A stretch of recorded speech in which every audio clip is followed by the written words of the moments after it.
Bismillahirrahmanirrahim. Assalamualaikum warahmatullahi wabarakatuh.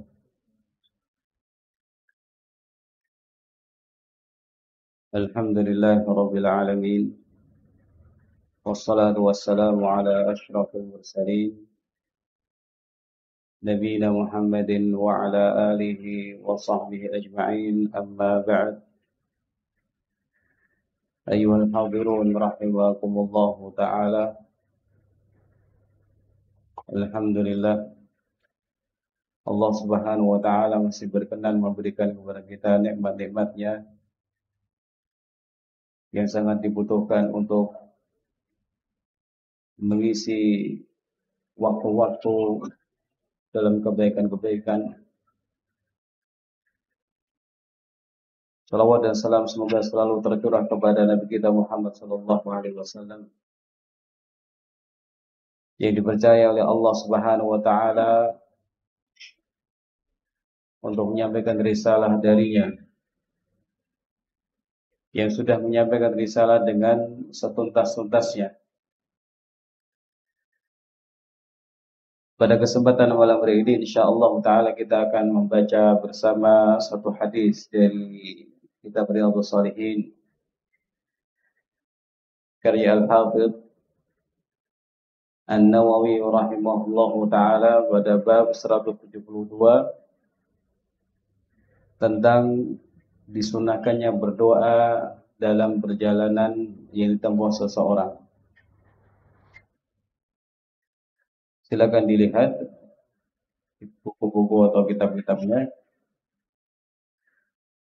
Qala An-Nawawi rahimahullahu taala bab istihbabid du'a fi safar, bab disunnahkannya berdoa dalam perjalanan jauh atau dalam safar. Pembahasan kita masih dalam kitab Adabis Safar, masih dalam pembahasan tentang adab-adab safar yang ditulis oleh Imam Nawawi rahimahullah. Dalam bab ini beliau membawakan satu hadis dan ini yang akan menjadi tema kita pada malam hari ini insyaallah taala. Beliau menyampaikan an Abi Hurairah radhiyallahu anhu annahu qala Rasulullah sallallahu alaihi wasallam salatu da'watin mustajabatun la syakka fihin da'watul mazlum wa da'watul musafiri wa da'watul walidi ala waladihi. Rawahu Abu Dawud wa Tirmidzi wa qala haditsun hasanun wa laysa fi riwayat Abi Dawud ala waladi. Dari Abu Hurairah radhiyallahu taala anhu, ia mengatakan Rasulullah sallallahu alaihi wasallam bersabda, 3 doa yang mustajab yang tidak diragukan lagi akan dikabulkan oleh Allah Subhanahu wa taala. Doa orang yang terzalimi, doa musafir, dan doa orang tua terhadap anaknya. Hadis ini riwayat oleh Imam Abu Dawud, Tirmidzi, dan Imam Tirmidzi mengatakan hadis hasan. Lalu Imam Nawawi rahimahullah menyampaikan sebuah catatan bahwa dalam riwayat Imam Abu Dawud tidak ada kata-kata ala waladih. Artinya hanya ada kata doa orang tua. Ayyuhal hadirun rahimakumullahu ta'ala. Apa yang akan kita pelajari pada malam hari ini merupakan salah satu dari petunjuk Nabi sallallahu alaihi wasallam. Sebagian dari adab yang semestinya dilakukan seorang muslim ketika dia menempuh perjalanan yang jauh, agar memanfaatkan waktu-waktu perjalanannya untuk berdoa kepada Allah Subhanahu wa taala. Dan doa dalam safar disebutkan Nabi sallallahu alaihi wasallam merupakan salah satu doa yang mustajab yang akan dikabulkan oleh Allah Subhanahu wa taala. Hal ini berdasarkan hadis dari Abu Hurairah. Mari kita lihat ya. An Abi Hurairah, dari Abu Hurairah radhiyallahu taala anhu. Sosok yang sudah kita kenal semua insyaallah ya. Bernama siapa? Abdurrahman bin Sakhr Ad-Dawsi, dari suku Daus, dari negeri Al-Yaman. masuk Islam pada tahun 7 Hijriah, pada tahun Khaybar. Kemudian dalam waktu yang hanya kurang lebih 4 tahun ternyata menjadi seorang sahabat Nabi yang paling terhadap hadis-hadis Nabi Shallallahu Alaihi Wasallam. 5.374 hadis. 5.374 hadis diriwayatkan oleh Abu Hurairah radhiyallahu taala anhu ini. Sebagian orang itu tidak percaya. Sebagian orang menganggap itu mustahil ya. Kok bisa ya? 4 tahun berjumpa dengan Nabi Shallallahu Alaihi Wasallam ternyata memiliki hadis yang paling banyak dibandingkan yang lain-lain. Nah, kalau seseorang mengetahui sejarah beliau, sejarah Abu Hurairah radhiyallahu anhu, insyaallah akan paham dan akan membenarkan ya, bukan sesuatu yang mustahil ya. Walaupun memang masa Abu Hurairah berjumpa dengan Nabi sallallahu alaihi wasallam hanya 4 tahun kurang lebih, tapi beliau Abu Hurairah mendapatkan barakah doa dari Nabi sallallahu alaihi wasallam. Dan Abu Hurairah juga terkenal orang yang sangat-sangat sering sekali menyertai Nabi Shallallahu Alaihi Wasallam, sehingga tahu banyak tentang ucapan beliau, tahu banyak tentang perbuatan Nabi Shallallahu Alaihi Wasallam. Nah, wafat tahun 57 Hijriyah, dan sebelum beliau wafat, beliau punya pesan yang bagus sekali untuk ditiru kaum muslimin. Beliau menyampaikan, kalau mati nanti, janganlah ada bangunan di atas kuburanku. Janganlah kalian menggotong jenazahku dengan membawa api. Gotonglah jenazahku dengan segera. Kalau aku baik, maka aku berarti akan lebih cepat bertemu dengan Allah Subhanahu wa taala. Kalau aku tidak baik, maka berarti kalian yang menggotong cepat-cepat untuk hilangkan sesuatu yang buruk dari pundak-pundak kalian. Mari kita lihat ikhwani wa akhwati fillah rahmakumullah, hadis yang ada di hadapan kita ini. Rasul sallallahu alaihi wasallam bersabda, "Salatu da'watin mustajabatun la syakka fihin." 3 doa yang mustajab. 3 doa yang mustajab. Nah, ulama menyampaikan bahwa ini bukan berarti pembatasan hanya 3 saja doa yang mustajab. Ini hanya sebagai pengingat saja, bukan pembatasan. Di antara orang-orang yang doa mustajab adalah 3 orang ini. Karena disebutkan dalam hadis yang lain, misalnya orang yang berpuasa itu doanya mustajab. Orang yang berpuasa doanya mustajab, dikabulkan oleh Allah Subhanahu wa taala. La syakka fihin, tidak diragukan lagi akan dikabulkan oleh Allah Subhanahu wa taala. Nah, siapa mereka? Kata Nabi sallallahu alaihi wasallam, yang pertama adalah doa orang yang terzalimi. Doa orang yang terzalimi, entah hartanya, entah kehormatannya, atau mungkin di antara keluarganya itu terbunuh oleh orang lain tanpa hak, tanpa alasan yang dibenarkan oleh syariat. Nah, dalam agama kita ikhwani wa akhwati fillah rahimakumullah taala, perbuatan zalim itu perbuatan yang diharamkan oleh Allah Subhanahu wa taala. Bahkan Allah taala mengharamkan zalim atas dirinya. Ya ibadi, inni haramtu dzulma ala nafsi wa ja'altu bainakum muharraman fala tadzalamu. Wahai hamba-hambaku, dalam hadis qudsi Allah taala berfirman, wahai hamba-hambaku, sesungguhnya aku mengharamkan kezaliman atas diriku. Allah tidak pernah menzalimi hambanya. Walaupun keadaan hamba itu berbeda-beda, ada yang begini, ada yang begitu, ada yang begini, ada yang begitu, Allah tidak mau zalimi siapapun. Dan Allah Subhanahu wa taala menjadikan kezaliman sesuatu yang diharamkan dalam hamba, dari tengah hamba-hambanya. Maka semua perbuatan kezaliman diharamkan dalam syariat. Zalim itu apa? Menempatkan sesuatu tidak pada tempatnya. Contohnya bagaimana merampas harta orang lain, merampas milik orang lain, membunuh nyawa orang lain, mengolok-ngolok orang lain, mencela orang lain, dan lain sebagainya. Entah dengan ucapan, dengan perbuatan, atau dengan isyarat-isyarat.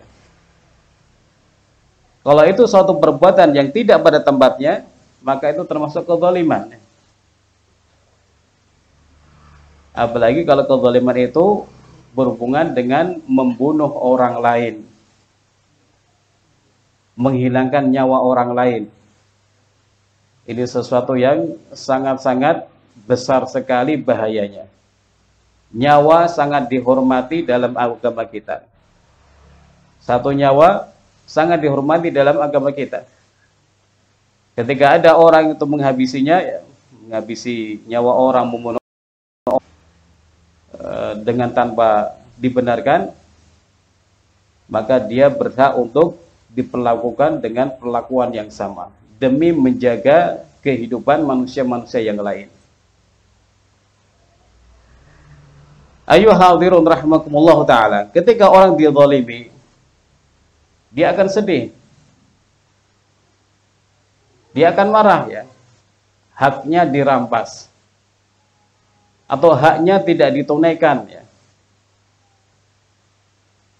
Termasuk orang-orang yang hutang ditagih, tidak bayar-bayar padahal punya uang. Matalul ghani zulmun, kata Nabi sallallahu alaihi wasallam. Menunda-nunda bayar hutang padahal orang itu punya uang, itu sebuah kezaliman. Nah, siapapun yang dizalimi, dia tidak akan senang, ya. Merasa sedih, merasa marah.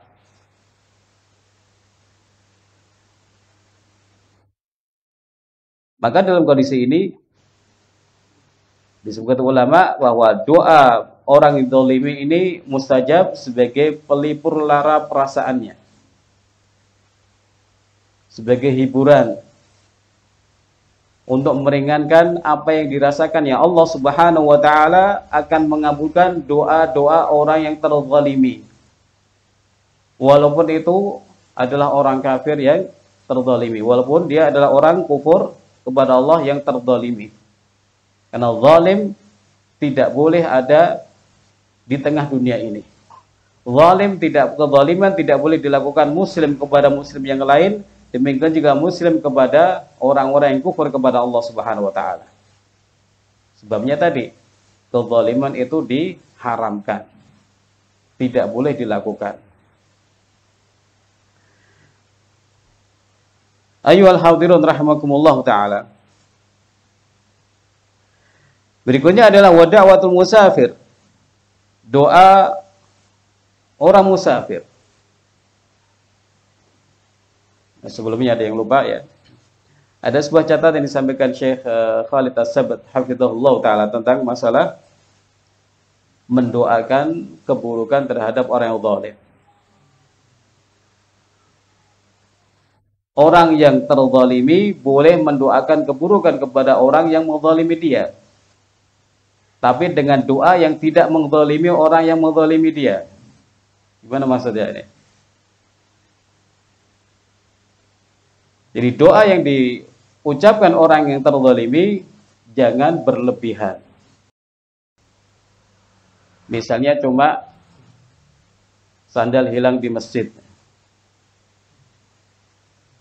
miso-miso macam-macam, kemudian sing nyolong ben mati misalnya. Ini berlebihan. Sandal berapa, ya?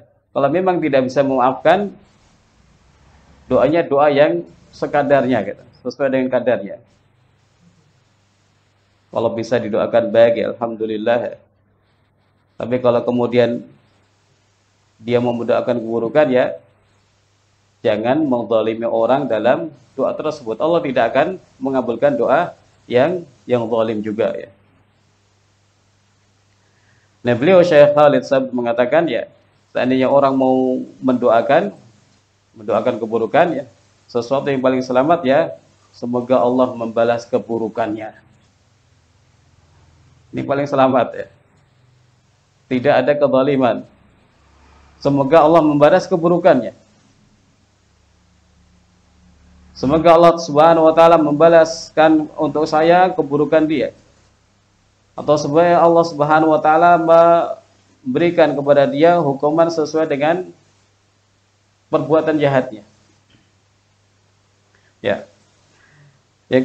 Berikutnya adalah doa musafir. Doa orang yang melakukan berjalan jauh disebutkan oleh Nabi Shallallahu Alaihi Wasallam sebagai salah satu doa yang mustajab, doa yang dikabulkan oleh Allah Subhanahu Wa Taala sampai dia pulang ke rumah, sampai dia pulang ke rumah. Nah, kenapa doa musafir itu mustajab? Di antara jawaban yang bisa, di antara alasannya adalah bisa kita melihat doa safar yang diajarkan Nabi Shallallahu Alaihi Wasallam dalam bab-bab sebelumnya.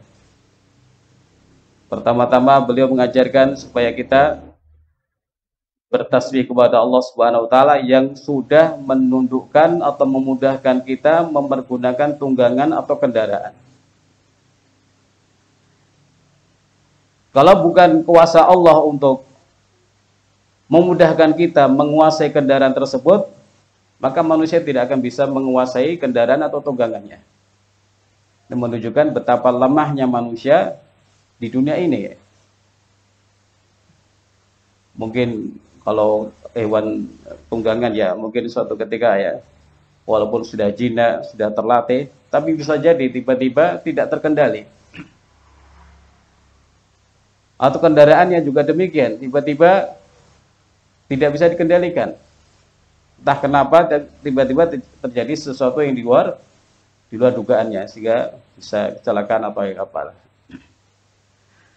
Demikian juga Nabi SAW menyebutkan dalam hadis tersebut, dalam doa tersebut, beliau mohon perlindungan kepada Allah dari wa'sa'is safar, kesulitan safar, masyaqqah safar. Walaupun seseorang itu safarnya untuk piknik ya, tetap saja merasakan sesuatu yang tidak nyaman, berat, capek. Demikian juga dia akan mengalami waka'abatil mangdor, perasaan-perasaan yang berubah-ubah ya. Perasaan-perasaan yang menyelimuti jiwa dia, rasa takut, rasa tidak tenang, ya, khawatir, kapan sampai, jangan-jangan ya. Nah, kondisi-kondisi seperti ini membuat orang itu fokus pada perjalanannya dan dia ingin supaya perjalanannya cepat sampai dan urusannya cepat selesai. Dalam kondisi itu berarti hatinya itu akan sangat bergantung kepada Allah Subhanahu wa taala. Apalagi kalau safarnya sendirian. Enggak punya kawan, enggak ada kawan. Dia asing di tempat tersebut. Dia sangat-sangat bergantung kepada Allah Subhanahu wa taala, akan sering ingat kepada Allah Subhanahu wa taala. Dari situlah kemudian doa musafir itu mustajab. Doa orang musafir itu mustajab. Maka hendaknya dalam safar yang kita lakukan ya, hendaknya seorang muslim itu memanfaatkan kondisi safarnya untuk berdoa kepada Allah Subhanahu wa taala. Mohon kebaikan dunia, mohon kebaikan akhirat. Selain mohon supaya urusannya atau perjalanannya itu lancar.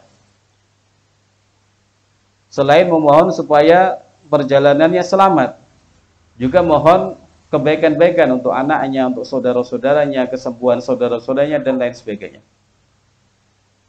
Karena doanya mustajab sampai dia pulang. Sampai musafir itu pulang ke rumahnya. Berikutnya adalah wada'watul walidi ala waladi. Kalau berdasarkan teks ini, doa buruk orang tua kepada anaknya. Di dalam bahasa Arab, kalau da'a ala itu laknat. Da'ali itu berdoa baik. Ini bedanya ya.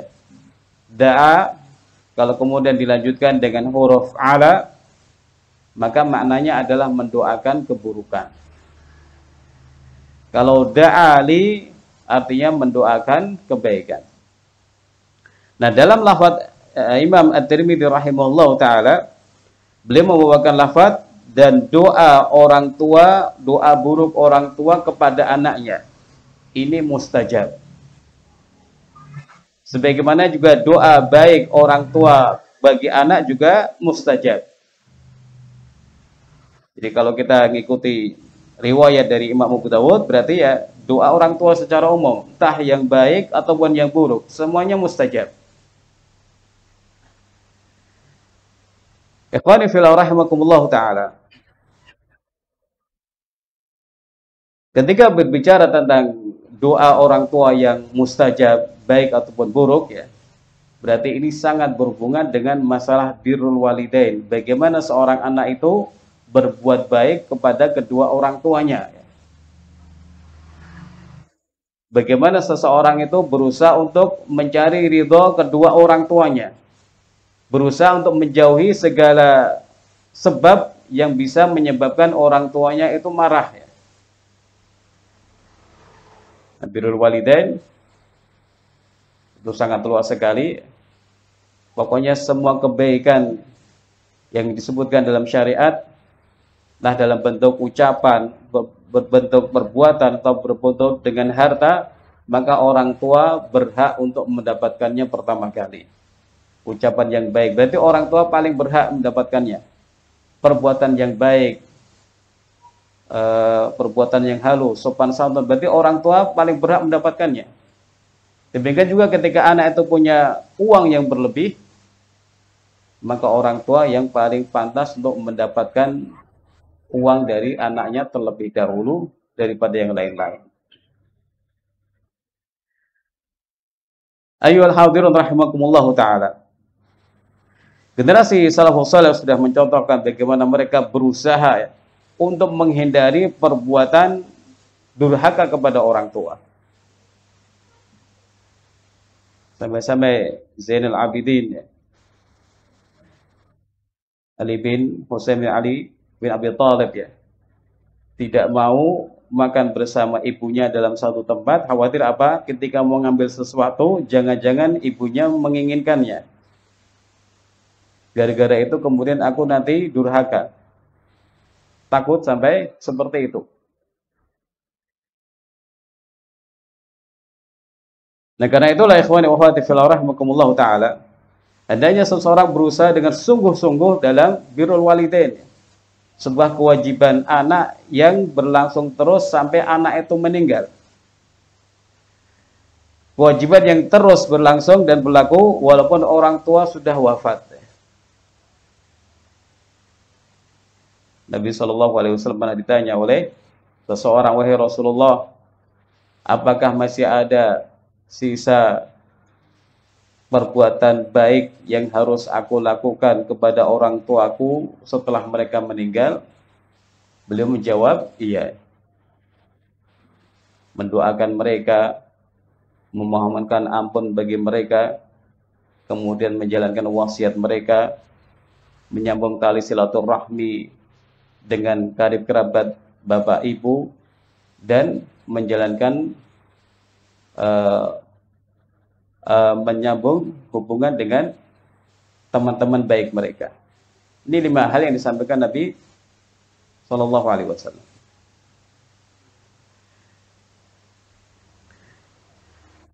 Nah, karena itulah mari kita berusaha untuk melakukan birrul walidain dengan sebaik-baiknya dan berusaha untuk menjauhi hal-hal yang bisa mendurhakai orang tua ya. Dahulu sudah ada kisah Juraij, seorang ahli ibadah yang diceritakan Nabi SAW. Dia sedang sholat, kemudian ibunya datang manggil-manggil, Juret, Juret, Juret. Juret pun berpikir, aku lanjutkan ibadahku atau aku sambut panggilan ibuku. Tapi kemudian dia memilih sholat. Kejadian itu kemudian berulang dan berulang, akhirnya ibunya marah. Karena apa? Juret lebih memilih ibadahnya. Langsung keluar perkataan buruk dari sang ibu, ya Allah, janganlah engkau matikan Juret sampai dia melihat wanita berzina. Ternyata diijabai oleh Allah Subhanahu wa taala. Ternyata diijabai dan dikabulkan oleh Allah Subhanahu wa taala.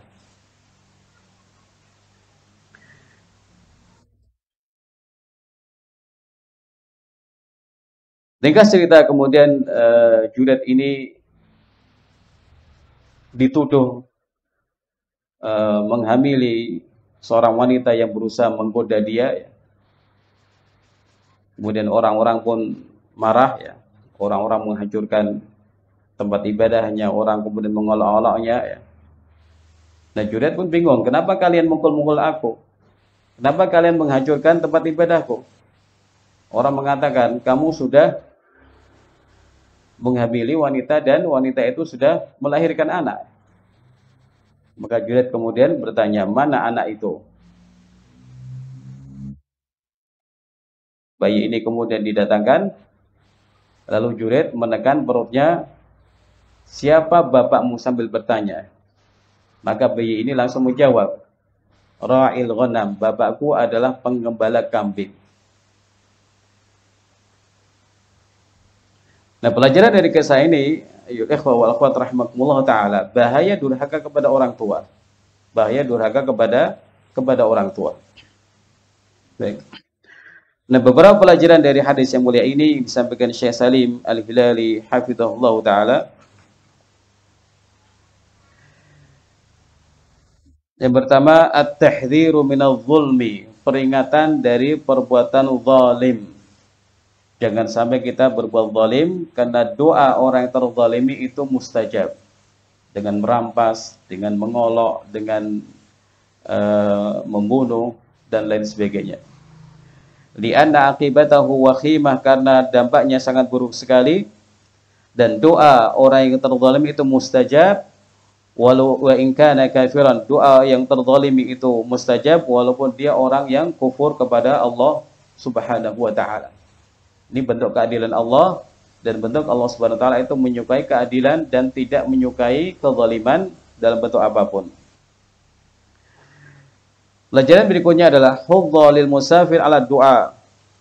Dianjurkan bagi musafir itu berdoa, karena apa? Dia akan mendapatkan pengabulan doa oleh Allah Subhanahu wa taala.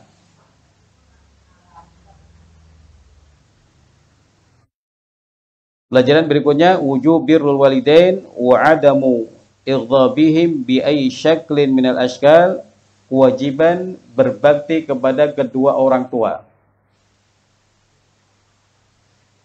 Nah, kewajiban ini kan mengikat kita semua, ya. Walaupun belum punya anak, ataupun sudah punya anak, ataupun sudah punya cucu, mengikat kita semua, ya. Kewajiban birrul walidain, dan tidak boleh membuat orang tua itu marah dengan bentuk apapun, dalam bentuk apapun, entah itu dengan lisan, dengan perbuatan, atau dengan isyarat, atau dengan pandangan mata sekalipun. Allah Subhanahu wa taala sudah menyebutkan kalau kita dilarang walaupun segera mengucapkan kepada orang tua, ya. Kalau kita mungkin dalam bahasa kita apa? Moh atau heleh atau apalah, ya. Ucapan-ucapan yang isinya adalah penolakan terhadap permintaan orang tua, ya. Likaila yad'uwa ahaduhum fa inna da'watahu mustajabatun, agar apa? Orang tua itu tidak kemudian berdoa buruk kepada anak, karena doanya itu mustajab.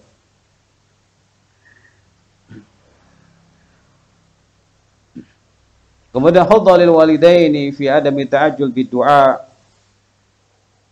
Hadis ini juga memberikan pelajaran agar orang tua tidak tergesa-gesa mendoakan keburukan kepada anak-anaknya. Jadi anak itu berusaha, dituntut untuk berusaha birwalidain, orang tua juga demikian. Kalau anak berbuat salah ya dimaafkan, keliru dikasih tahu, dan begitu seterusnya. Tidak tergesa-gesa untuk langsung mendoakan keburukan dengan melaknat, dengan mengumpat, atau dengan doa-doa buruk yang lain. Kenapa? Bisa jadi kemudian Allah Subhanahu wa taala langsung mengabulkannya atau bertepatan dengan waktu-waktu yang mustajab. Dan akhirnya nanti orang tua sendiri yang menyesal.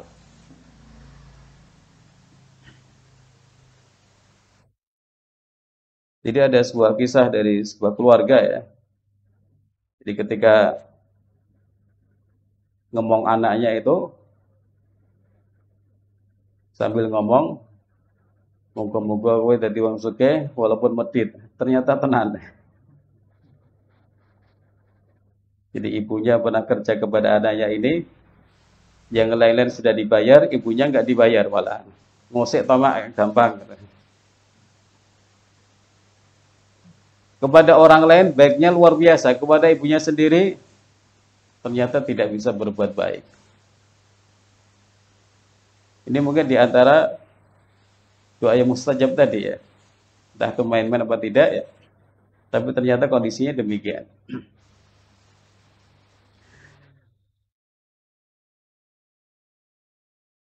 Bid-du'a 'alal aulati wal amwal.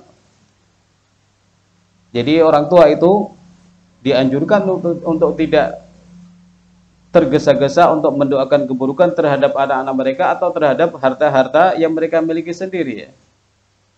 Mobil mogok-mogok kemudian langsung melaknati.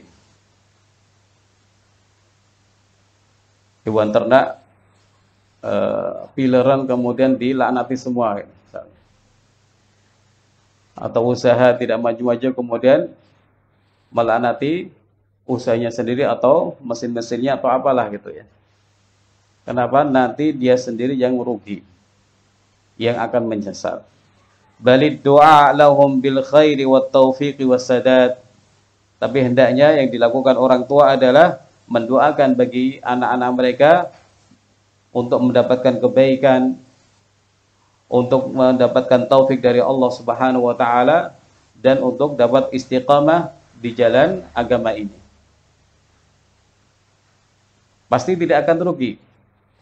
Pasti baik ini ya. Walaupun mungkin orang tua marah, kemudian gondok dan lain sebagainya.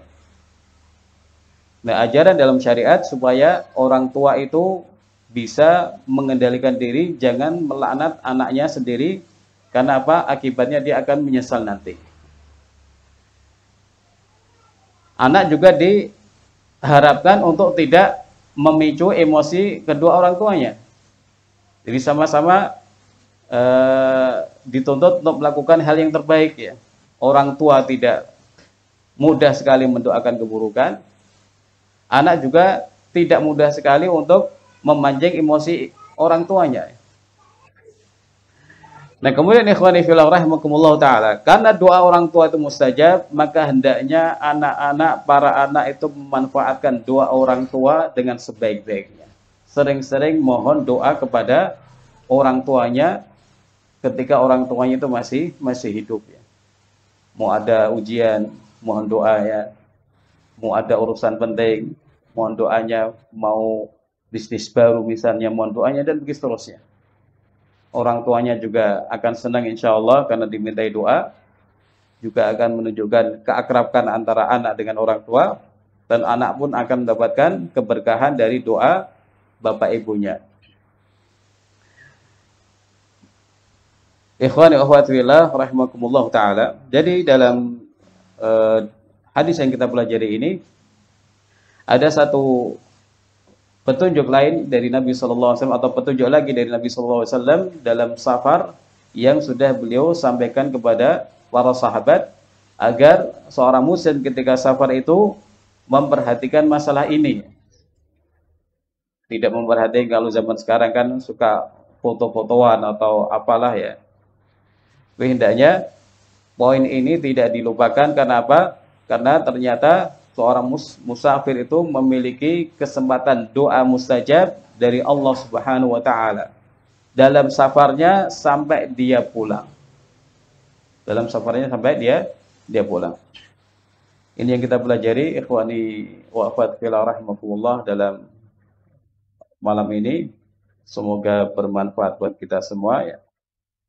Satu hadis, semoga kita mendapatkan keberkahan dari petunjuk Nabi sallallahu alaihi wasallam. Wallahu taala alam wa sallallahu ala nabiyyina Muhammad wa ala alihi wa sahbihi ajmain. Wassalamualaikum warahmatullahi wabarakatuh.